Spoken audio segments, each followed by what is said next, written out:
Hi friends, welcome back to my channel. ఈరోజు మీకు ఈ సీరియల్లో ఏం జరిగిందో తెలుసుకోవాలి అనుకుంటున్నారా? అయితే వెంటనే మనం సీరియల్లోకి వెళ్ళిపోదాం. ఇక కనకం కుటుంబం అయితే అప్పు ఇంకా ఇంటికి రాలేదని ఎదురు చూస్తూ ఉంటారు. కానీ అప్పు ఎంతసేపు అయినా సరే ఇంటికి రాదు.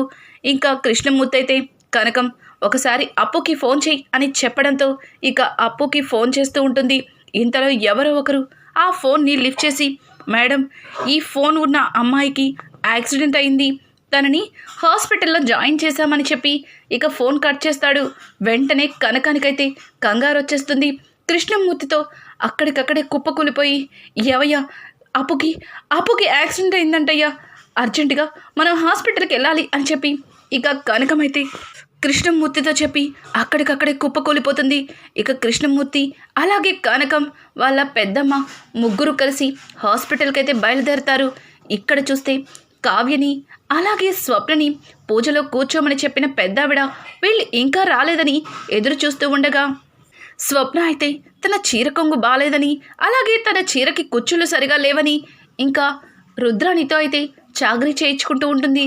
రుద్రాణి, ఏంటి సరిపోతుందా, ఇంకా ఏమన్నా చెయ్యాలా చెప్పు అని అంటూ ఉంటే, ఇప్పటికీ సరిపోతుందిలే, ఇక నువ్వు వెళ్ళొచ్చు అని రుద్రాణిని వెళ్ళమంటుంది. ఇంతలో రాహుల్ వచ్చి, ఏయ్ ఏంటి చూస్తుంటే ఎక్కువ చేస్తున్నావు, మా మమ్మీతో నీ ఇష్టం వచ్చిన చాకరీ చేయించుకుంటున్నావు అని అనడంతో, చూడు, మీ మమ్మీనే చెప్పింది నేను తప్పు చేయకపోతే నన్ను నెత్తిన పెట్టుకుంటాను అని, మహారాణిలో చూసుకుంటాను అని, కానీ నేనే పోనీలే కదని ఆలోచించి నెత్తి మీద కూర్చోలేదు, అర్థమవుతుందా? నోరు మూసుకోపోతే మీ మమ్మీ పని నువ్వు కూడా చేయవలసి ఉంటుంది అని చెప్పి ఇక స్వప్న అయితే రాహుల్ నోరు మోయిస్తుంది. ఇక్కడ కావ్య ఏ చీర కట్టుకుందామా అని కబోర్డ్ ఓపెన్ చేసేలోపు ఇంతలో కావ్యకి ఫోన్ అయితే వస్తుంది. అలా ఫోన్ రావడంతో రాజ్ ఆ ఫోన్ చూసి, ఇదిగో మీ అమ్మ ఫోన్ చేసింది అని చెప్పడంతో, ఒక్కసారి ఫోన్ స్పీకర్ ఆన్ చేసి పెట్టండి, ఎందుకు ఫోన్ చేసిందో అమ్మ అని చెప్పి కావ్య అనడంతో రాజిక ఫోన్ స్పీకర్ ఆన్ చేసి ఫోన్ లిఫ్ట్ చేసి పెడతాడు.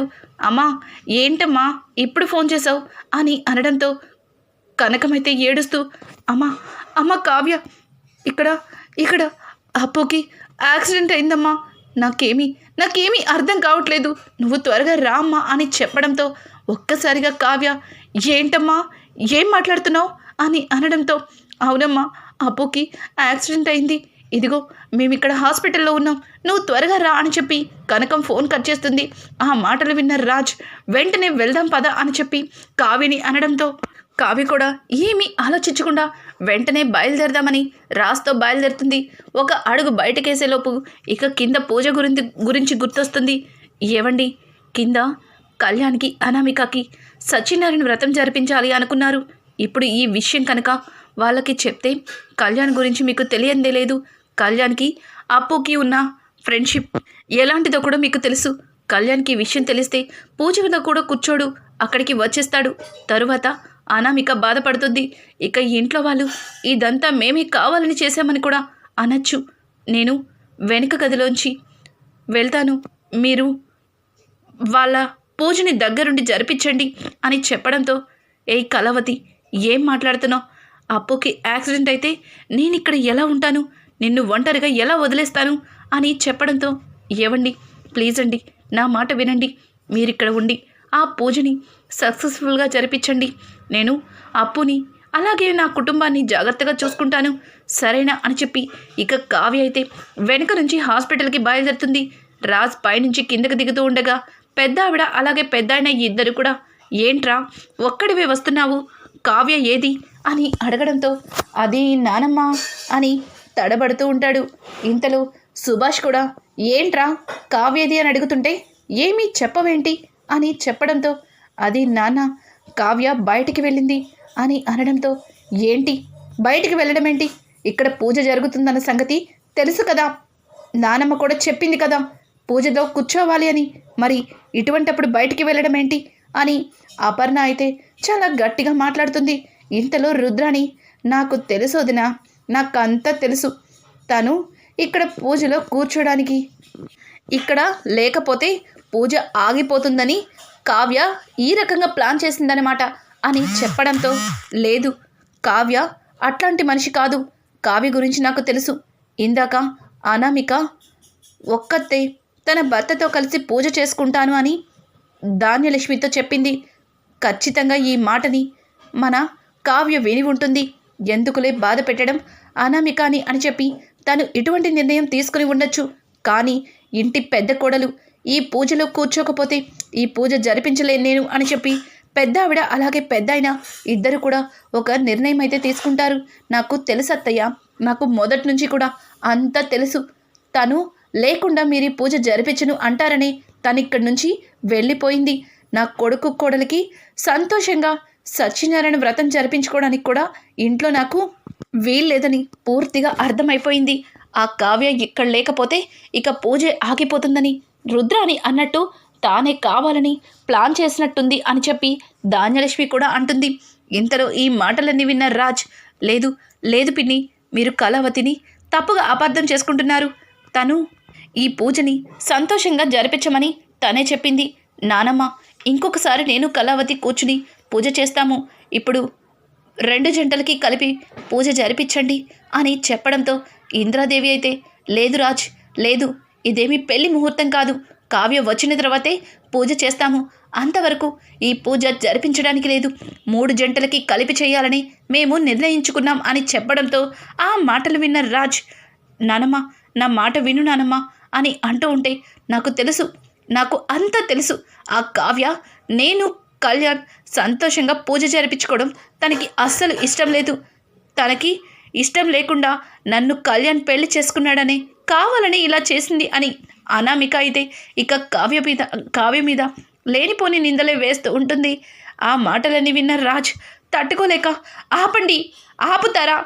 అసలు ఇక్కడ పూజ సక్సెస్ఫుల్గా జరగాలని చెప్పి తను ఎంత పెద్ద నిజాన్ని మీ అందరి ముందు నాకు చెప్పకుండా దాచిపెట్టిందో మీకు తెలుసా? అసలు కావ్య ఎక్కడికి వెళ్ళిందో మీకు తెలుసా? ఎందుకు కావ్యని అలా అపార్థం చేసుకుంటున్నారు? ఎందుకు కావ్య మీద ఇట్లాంటి నిందలు వేస్తున్నారు అని చెప్పి రాజ్ గట్టిగా అరుస్తాడు. ఒక్కసారిగా రాజ్ అలా అరిచేసరికి పెద్దావిడ, రాజ్, ఏమైంది రాజ్, ఎందుకు అంత కోపంగా ఉన్నావు? ఖచ్చితంగా కావ్య ఏదో ఇంపార్టెంట్ విషయం అయ్యే బయటికి వెళ్ళింది. ఎక్కడికి వెళ్ళిందో చెప్పు, నువ్వు చెప్తావా లేదా అని చెప్పి ఇక ఇంద్రాదేవి అయితే రాజ్ చేతిని తన తల మీద పెట్టుకొని, కావ్య ఎక్కడికి వెళ్ళిందో చెప్పు అని గట్టిగా అడగడంతో, వాళ్ళ చెల్లి అప్పుకి యాక్సిడెంట్ అయింది, వాళ్ళ అమ్మ ఏడుస్తూ ఫోన్ చేసింది, అందుకే కావ్య అక్కడికి వెళ్ళింది అని చెప్పడంతో, చూసావుగా ధాన్యలక్ష్మి, ఇదొక కొత్త ప్లాను.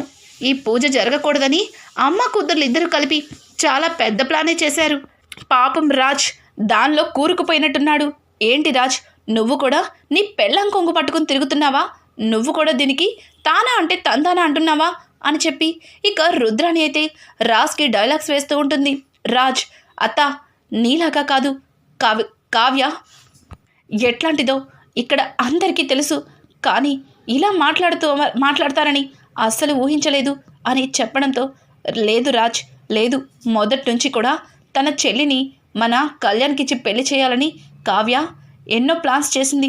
అవేమీ కుదరలేదని ఈ పూజ చెడగొట్టడానికి కావాలని అలా చేసింది అని ధాన్యలక్ష్మి కూడా అంటుంది. ఇక ధాన్యలక్ష్మి మాటలకి, పిన్ని, మొన్నటి వరకు కూడా కళావతిని ఏ చిన్న మాటన్నా సరే వెనకేసుకుంటూ వచ్చేదానివి, నువ్వేనా ఇలా మాట్లాడేది?